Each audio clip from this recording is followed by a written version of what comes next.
Bajrang Bangdo, National General Secretary of the Vishwa Hindu Parishad, clarified that the organization's push to reclaim Hindu temple management is a campaign, not a movement. He emphasized that the VHP will first engage in dialogue with chief ministers and Devasthan department heads across states to review and amend colonial-era laws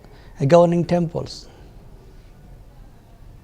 जिसपे सबसे पहले राज्य सरकारों के मुख्यमंत्रियों और देवस्थान विभागों के जो प्रभारी मंत्री हैं उनके साथ में चर्चा करेंगे हम, और जो राज्य में जो ब्रिटिश समय के कानून बने हुए हैं उन कानूनों को संशोधित करके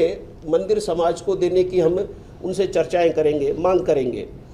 और उसके विकल्प भी हमने कुछ बनाए हैं, जो विकल्प भी हम उनको सुझाएंगे कि हिंदू समाज को मंदिर सौंपें यानी किसको सौंपें। इसके विकल्प भी हमने उनको अपने धर्म गुरुओं के, सन्यासियों के, संतों के मार्गदर्शन में कुछ विकल्प भी हमने तैयार किए जो उनको बताएंगे। उसके बाद अगर आवश्यकता हुई तो जन जागरण करेंगे, अगर आवश्यकता हुई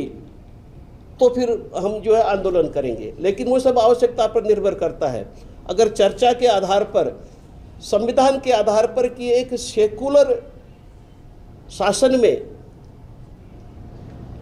सरकार सिर्फ एक धर्म विशेष के पूजा स्थलों पर नियंत्रण करती है, हिंदू के अलावा वो और किसी भी धर्म विशेष की पूजा स्थलों पर उनका कोई नियंत्रण नहीं है, होना भी नहीं चाहिए, तो हिंदू पर भी नहीं होना चाहिए। तो कानूनी आधार पर, संवैधानिक आधार पर, औचित्य के आधार पर हमें विश्वास है कि सारे मुख्यमंत्री और जो देवस्थान विभाग के पालक मंत्री हैं वो हमारा दृष्टिकोण समझेंगे, मानेंगे। इसलिए हमने कहा कि हम इसको शुरुआत में संपर्क के माध्यम से इस विषय को एड्रेस करने वाले हैं। आवश्यकता पड़ने पर, यानी अगर किसी प्रकार के किसी राज्य में किसी भी दल की सरकार हो, अगर हठ धर्मी के आधार पर या सब कुछ स्वीकार करने के बाद भी किसी न किसी कारण से अगर वो इस विषय में आगे नहीं बढ़ते तो हम जन जागरण करेंगे, जनता का,